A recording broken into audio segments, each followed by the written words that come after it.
Bonjour à toi jeune fan de One Piece, aujourd'hui on va se retrouver pour une nouvelle théorie review scan sur le scan 967 de One Piece, c'est parti.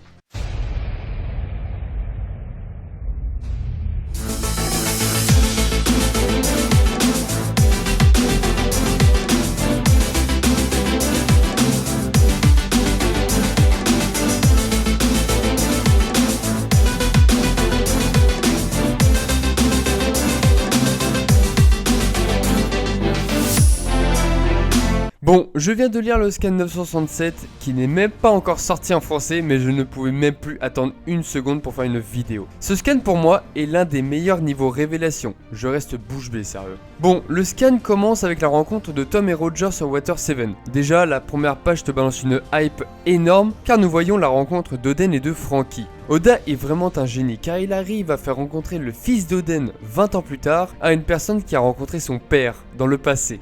Le voyage de Roger se poursuit sur l'arrivée sur l'archipel Sabondi, puis sur l'île des hommes poissons où il rencontre le roi Neptune et Shirley quand elle était petite. Nous avons pu voir qu'elle était déjà capable de voir l'avenir grâce à sa boule de cristal. Aussi, Roger découvre 2 poneglyphes sur l'île des hommes poissons. Je rappelle que dans les scans et même les animes, jusque-là, on n'avait vu qu'un seul poneglyphe sur la vie de Joy Boy sur l'île des hommes poissons, de mémoire. Le deuxième poneglyphe a une couleur un peu plus sombre, donc je suppose que c'est un road poneglyphe, car nous voyons une différence de couleur sur le scan semblable à du rouge. C'est une information très importante car nous pouvons supposer que le road poneglyph que détient Big Mom était celui qui était sur l'île des hommes poissons. Et ça, j'adore. Nous voyons Oden traduire le message laissé par Joy Boy avec les excuses et la mission laissée aux futures personnes du monde de One Piece. Jusque là, l'équipage de Roger ont trouvé 3 road poneglyphs et ils ont fini par trouver le dernier sur Zou avec l'emblème Kozuki. Donc, il y a toujours des théories à faire sur où se trouvent les 2 autres road poneglyphs car nous n'avons pas l'information d'où Roger les a obtenus. Sur la dernière page du scan, Roger rit fortement car il a enfin atteint Laftel ou Raftel et nous apprenons que c'est lui qui a donné le nom de cette île, signifiant très clairement conte de rire ou histoire de rire. Il y a juste une chose extra à la fin du scan, ce sont les mots que disent Roger. Ce jour-là, nous avons tout appris. Le siècle oublié, le clan des Dee et d'où viennent les armes antiques. En fait, ce qui me surprend le plus, c'est que Roger trouve le trésor de Joy Boy très amusant, d'où le nom de l'île Laugh-Tale.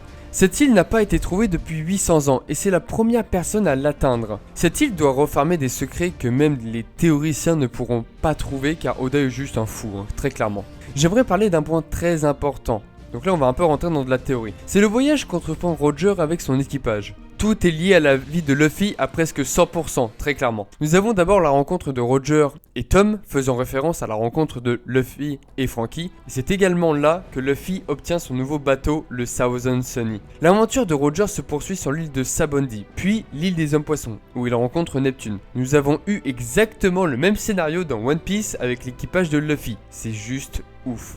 Mais le point le plus important pour moi reste celui où nous voyons Roger faire une escale sur Wano Kuni, puis trouver Raftel quelques jours plus tard. Actuellement dans One Piece, nous sommes à Wano Kuni, donc logiquement, si tout correspond au parcours de Roger, Raftel est la prochaine étape pour Luffy et son équipage, vous ne pensez pas? Ce qui veut dire que l'obtention des 2 road poneglyphs manquants va se faire dans très peu de temps pour enfin atteindre Laftel. Ma théorie comme quoi Shanks pourrait être en possession d'un road poneglyph peut s'avérer vraie, car je vois mal Luffy trouver 2 road poneglyphs en si peu de temps, à moins que Kaido en possède carrément 2.